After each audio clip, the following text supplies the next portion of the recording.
We're back on our show. Everybody on the show? Yeah. Yeah, there we go. Yeah, Deb, good to have you. Deborah Randolph here with us from the Chamber. We're going to talk about the budget issues for just a minute facing our state, facing central Louisiana right now. Deb, thanks for coming. Good to have you. Thanks for having me.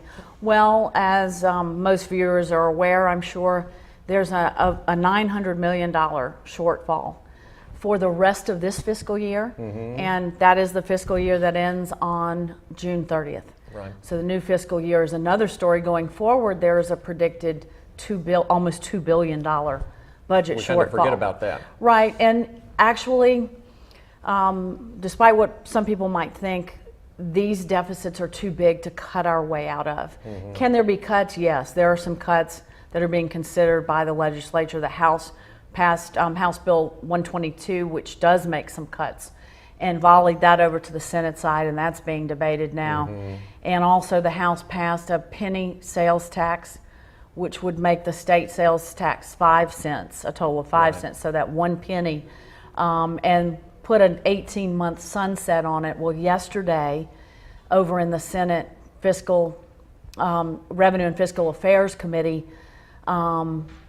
amended that to say 5 years we would sunset the extra penny, because the 18 months, according to the governor's office, is not enough time to generate the quick money we need and to make the budget stable again for the state. What does sunset mean? That means it ends without action from the legislature. So it was amended now and sent to the Senate floor with a 5-year sunset, whereas the House wanted 18 months. In my mind, what 5 years is telling me is that it was placed back to 5 years to leave room to negotiate, because if the Senate passes it in that form, it'll go to a conference committee, and the differences between the House and Senate versions would have to be ironed out. An estimate of how much that means to the state? Right, about over that amount of time, it would, from now till the end of the year, it would generate about $200 million. So it's not the complete answer, but it's a piece of it. Also, over on the House side, there are a myriad of other taxes being considered. One is another 22 cents per pack of cigarettes. Of course, as you know, the tax on cigarettes was raised last year, but some people say it's still too low in Louisiana. It's one of the lowest cigarette taxes in the country, so there's room. And then an alcohol tax of 1 penny on purchasing a glass of wine or a beer.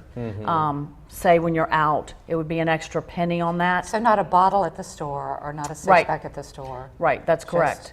And there are other taxes. There are rollbacks of tax exemptions on utilities for business, taxes that roll back on the inventory tax credit, which some of our businesses obviously are opposed to that. We are expressing concerns about those taxes that do affect business and industry. We are not, however, down there lobbying against the sales tax right now and the alcohol and tobacco, and here's why.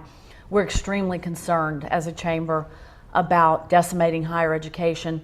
We've sat with our heads of our 3 institutions locally, Dan Howard from LSUA, Jimmy Sawtelle from CLTCC, and Jim Henderson from up in Northwestern, as we have with the Commissioner of Higher Ed, Joe Rollo, and we're very concerned about, there's only 4 months to apply very deep cuts until the end of the year, and there are those who say they'll have trouble making payroll at some of our higher ed institutions around the state because of the way the money is drawn down.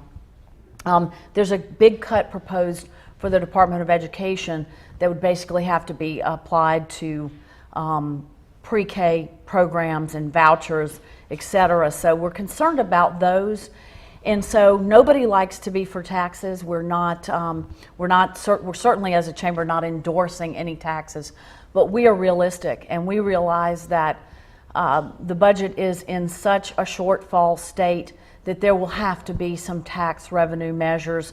We are all about sunsetting those, and that means having a period of time that they're in effect and ending those. Let's move away from sales taxes, and we are very much advocating for addressing the structural changes that need to be made in our budget. We have too many constitutionally dedicated funds, and we have a responsibility as a state to work with our legislature to change that budget structure. And certainly all eyes are still in Baton Rouge and will be until March 9th. March 9th is when the special session ends. ends.